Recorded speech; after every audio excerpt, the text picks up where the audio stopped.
નમસ્કાર મિત્રો. તો આજથી હું શરૂ કરવાનો છું પંકજ ત્રિવેદી ઓરિજિનલ પર અમારું આ ગુજરાતી પોડકાસ્ટ. અને આ પોડકાસ્ટમાં હું અમુક એવા વ્યક્તિઓના ઇન્ટરવ્યૂ લઈશ કે જેના વિશે જાણવાની તમને ખૂબ ઈચ્છા હોય. અને મેં બહુ જ પ્રયત્ન કર્યા કે અહીં કોઈ જાણીતી અને માનીતી વ્યક્તિને મારા પ્રથમ ઇન્ટરવ્યૂ માટે લઈ આવું, પણ મુસીબત એ થઈ કે જાણીતી વ્યક્તિઓ મને જાણતી નહોતી અને માનીતી વ્યક્તિઓ માની નહીં. એટલે પછી મેં નક્કી કર્યું કે વિશેષ માંથી વી કાઢીને જે શેષ બચ્યા છે, એટલે કે મારા તમારા જેવા સામાન્ય લોકો, એમને અહીં આમંત્રિત કરું. તો આ જ મુદ્દાઓ પર મેં આજે આમંત્રિત કર્યા છે મનસુખભાઈને. તો મનસુખભાઈ, તમારું પંકજ ત્રિવેદી ઓરિજિનલના પોડકાસ્ટમાં સ્વાગત છે. Thank you. આભાર. તો મનસુખભાઈ, તમે ક્યાંના છો? હું ક્યાંયનો નહીં ભાઈ, હું પરણેલો માણસ છું, તો ક્યાંયનો નહીં. ના એમ નહીં, એટલે તમે ક્યાંના રહેવાસી છો? હું વાસી છું ને રહી ગયો છું, એટલે એ રહેવાસી. તમે એ બધું છોડો નહીં, મારી લેંગ્વેજ પરથી ખબર પડી જાય કે હું ક્યાંનો છું, હે ને? એટલું તમે ઉકેલો કોયડો. તો ઠીક છે. તો મનસુખભાઈ, તમે શું કરો છો? હું લગ્ન પહેલાં જે બાકી હતી એ કરતો હતો, અને લગ્ન પછી જે વાઈફ કહે છે એ કરું છું.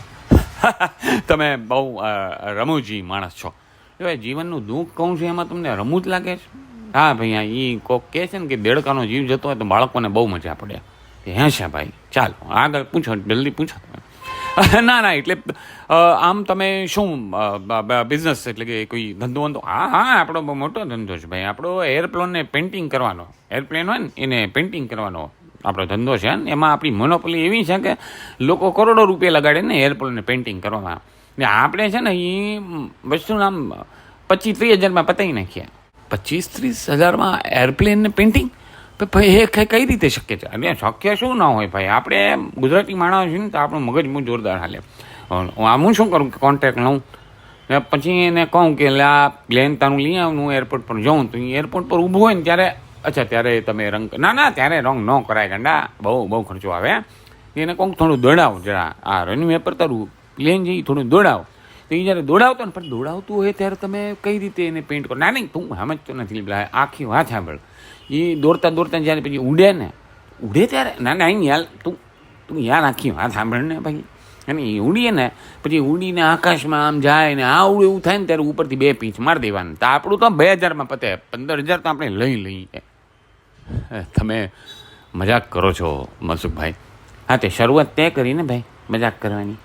એટલે શું પૂછે તું કે તમે ધંધો શું કરો? એટલે કોઈક ધંધો હતો અહીં નવરી બજારની જેમ તારી સામે બેઠો હતા, 1750 રૂપિયામાં ઇન્ટરવ્યૂ આપતા. સમજો મનસુખભાઈ, આ બધું કહેવાની જરૂર નથી. આને શું કહેવાની જરૂર નથી? બોલા 1750માંથી 250 તો મારા આવા જવાને જમવામાં થઈ જશે. હા, પણ મેં તમને કહ્યું કે હું તમને જમાડી દઈશ. એટલે તું તારા ઘરે જમાડવાની વાત કરે ને તારી બૈરી જમાડે ને એ બધું મને ન ફાવે. શું વાત કરો છો મનસુખભાઈ? મારી પત્ની તમને એકદમ પ્રેમથી જમાડશે, એ તો ન ફાવે ભાઈ. યા પ્રેમની આદત ન થઈ. તમે આમ બગાડી મૂકો આદતો ને પછી હું ઘેર જાઉં ને પછી ઠામડા પટકાય ને એ બધું મારે ન હાલે ભાઈ. તું એક કામ કર, તું જલ્દી આ તો હું પતાવું ને પછી મને રવાના કર. 1750 આપ, હું મારી રીતે મેનેજ કરી લઈશ. હે, અને પછી ઘરનું હોય તો ઠીક, પણ બહારનું સમજો તું? બહારનું એટલે આ બહારનું ટોપના પેટનું. આગળ બોલ.